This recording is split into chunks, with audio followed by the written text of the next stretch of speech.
আজ আবার মা দুর্গাকে একটু সাজুগুজু করিয়ে দিচ্ছি। মায়ের যে পুরনো গয়নাগুলো ছিল সেগুলোকে নাবিয়ে দিলাম। ও শাড়ি তো সুন্দর পরা আছে, লাল আলতাপার শাড়ি। এখন এটা মহালয়া পর্যন্ত থাকবে, তারপর তো মা আবার দুর্গাপূজার সময় নতুন সাজে সেজে উঠবেন। তো ডাকের সাজ যেগুলো আমার রাখা ছিল, ভাবলাম যে আজকে ডাকের সাজগুলো মাকে পরিয়েই দিই, কেননা আমার এখন এই দুর্গাপূজাতে নতুন করে ডাকের সাজ তৈরি করা হচ্ছে। তো তখন মায়ের যে লুকটা আলাদা লাগবে, এখন একটুখানি চেঞ্জ করে দিই, মায়ের সৌন্দর্য তখন তো অনেক বেশি বৃদ্ধি পায়।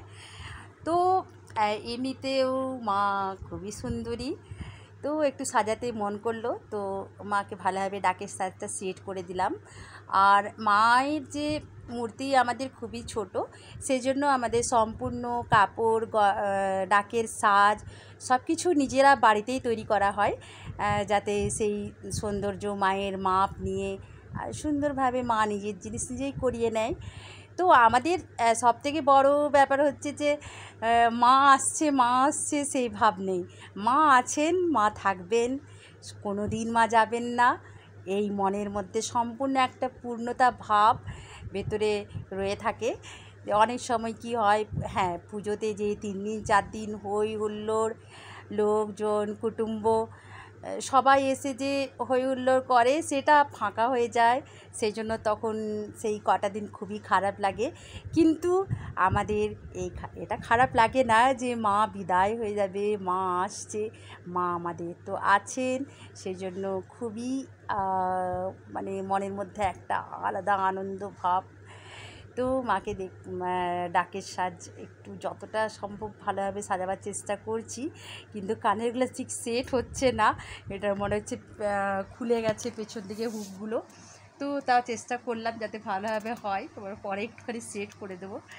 তো মায়ের প্রদীপটাকে একটু, এখন তো শিউলি ফুলে চারদিকে ভরে আছে। তো অনেক ফুল এসেছিলো, পুজো করার পরেও দেখছি অনেক ফুল বেঁচে গেছে। তারপরে চলো একটুখানি মায়ের কাছে ডেকোরেশন করা যাক প্রদীপের কাছে।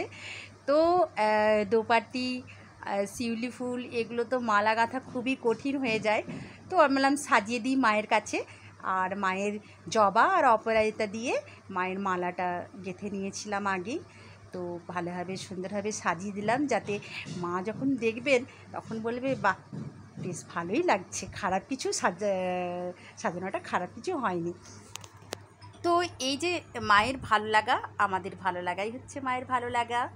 তো সুন্দরভাবে এবার আপনারা দেখতে থাকুন, আর কেমন লাগলো মাকে সেটাও জানাবেন। আগামী দিনে দুর্গাপূজায় আবার আসবো নতুন সাজে, নতুন সব কিছু কর্ম আপনাদের কাছে যতটা সম্ভব আমরা প্রস্তুত করব। নমস্কার।